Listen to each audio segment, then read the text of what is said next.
Halo semuanya, kembali lagi di Bropini.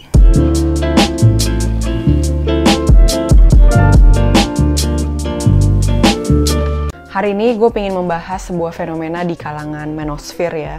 Memang mereka itu tingkahnya suka aneh-aneh, yaitu passport bros. Istilah passport bros sering digunakan untuk menggambarkan pria yang percaya bahwa perempuan di negara-negara barat udah dipengaruhi oleh feminisme dan oleh karena itu kurang cocok untuk dijadikan pasangan. Pria-pria ini menganggap perempuan dari negara berkembang lebih tradisional, penurut, dan feminin. Sehingga mereka memutuskan untuk pindah ke negara-negara seperti Filipina, Thailand, Dominican Republic, atau ke negara di Eropa Timur untuk mencari partner. Exactly, it's just so weird. Fenomena passport bros ini nggak ujuk-ujuk muncul ya.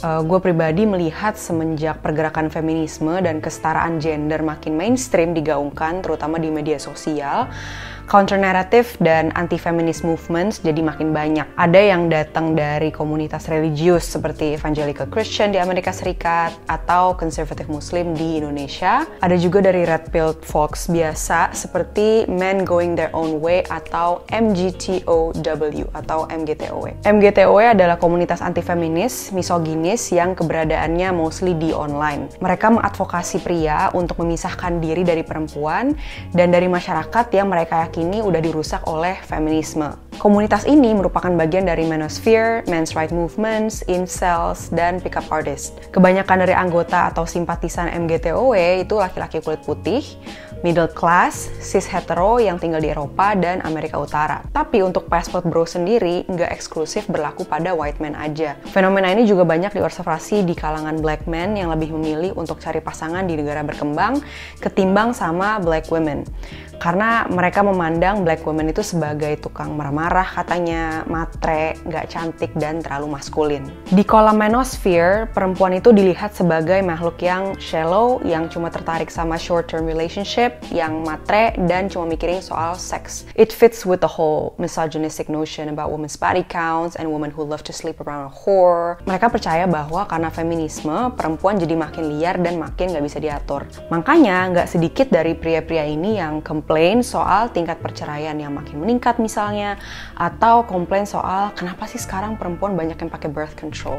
Another thing that has been observed is the rise of lonely single men in the West. Tahun lalu, Psychology Today mengunggah artikel yang cukup menarik ya menurut gue, yang mengutip sebuah penelitian tahun 2021 oleh Barreto et al.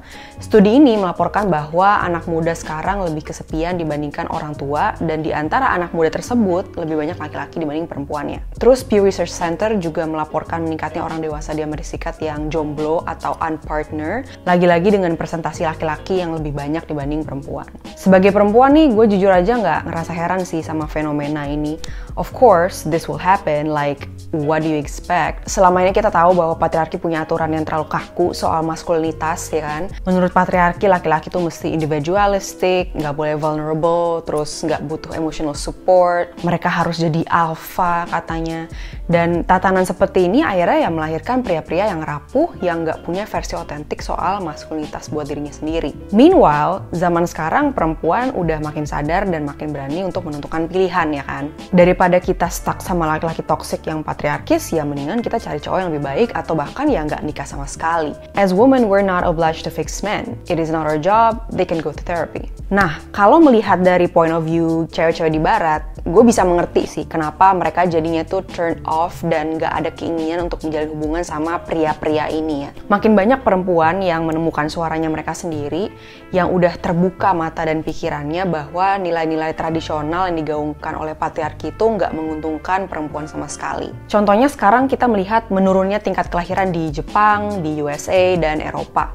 Dari POV gue, ini bukan hal yang mengherankan juga, karena kalau kita mau jujur nih ngomongin soal relationship, marriage, motherhood, the whole bargain does not really benefit us. Sebagai perempuan, kita mau nggak mau jadi kehilangan identitas diri, karena mostly kita langsung dilihat itu sebagai ibu dan istri. Terus, kita mau nggak mau juga harus tunduk pada peran yang kaku dan mengorbankan kebebasan kita untuk spend waktu, energi, emosi buat keluarga, ya kan? Terus, kalau si perempuannya masih mau berkarir atau terpaksa kerja karena gaji suaminya nggak cukup, dia dia di-shaming sama orang lain karena dianggapnya mengabaikan anaknya di rumah. Ya, kita akhirnya makin sadar bahwa perempuan selalu dipaksa untuk memilih mau jadi apa, atau otherwise kita dituntut untuk serba bisa. Mereka harus juggling antara urus rumah dan aktivitas lain.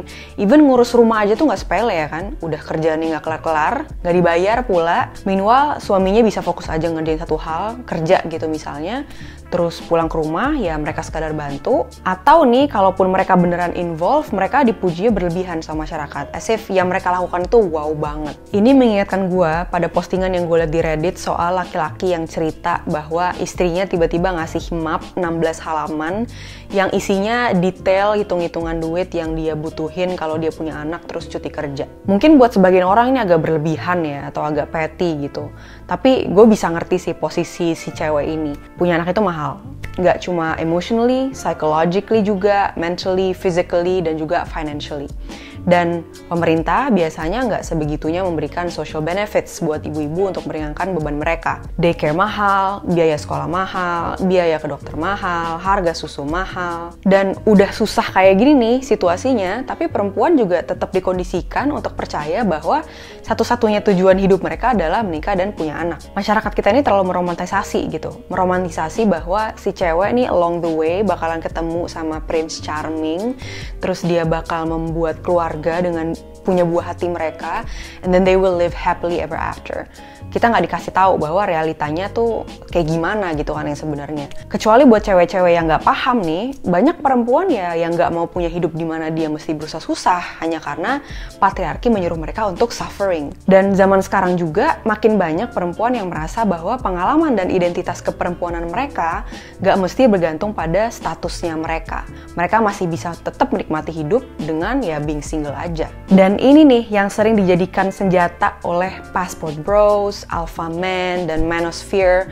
Mereka pakai taktik menakut-nakuti perempuan bahwa kita itu bakalan kesepian kalau nggak ada laki-laki di hidup kita. Bahwa kita itu nggak berharga nih kalau nggak menikah sama pria. And by the way, they extend the use of this tactic to women who do not want to have kids, kayak gue contohnya. Gue juga sering ditakut-takutin sama pria-pria di luar sana di internet ya, kalau gue itu bakalan kesepian, bakalan sendirian kalau gue nggak punya anak. Kenapa mereka melakukan itu?